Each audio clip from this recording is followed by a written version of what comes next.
Alright, settle down. Time for grace. Now I lay me down to sleep. I pray the Lord my soul to keep, and hope my brain does not explode from lunch or dinner overload. But if I die from eating good, I know enemies wish they could.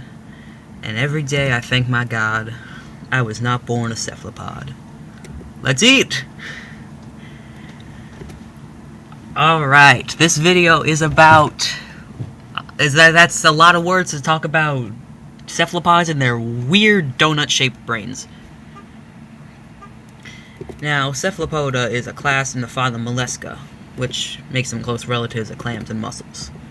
The word cephalopod literally means head foot in Latin, on account of their limbs coming right out of their head, or their mantle, this little bit.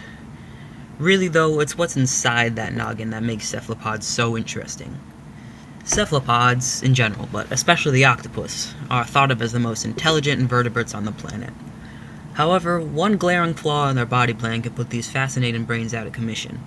Forever.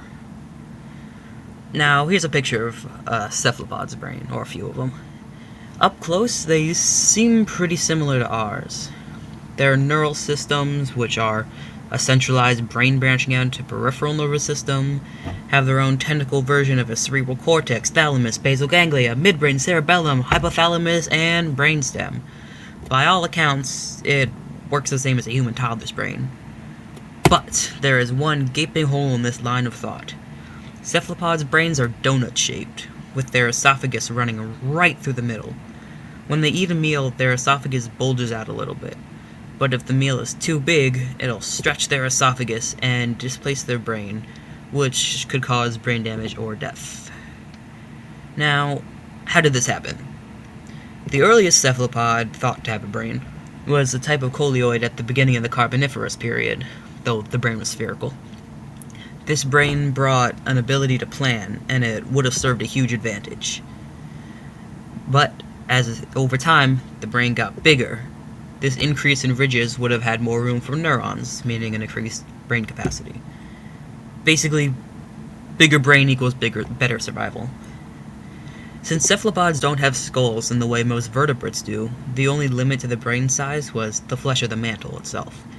It's thought that, over time, the brain, which started out as this little bean, got longer and longer, and eventually just wrapped back in on itself. And that design was just never big enough threat to fitness to escape the gene pool. So basically, a long time ago, a cephalopod's great-grandpappy wanted to be smarter than everyone else, and now cephalopods can't participate in Thanksgiving dinner.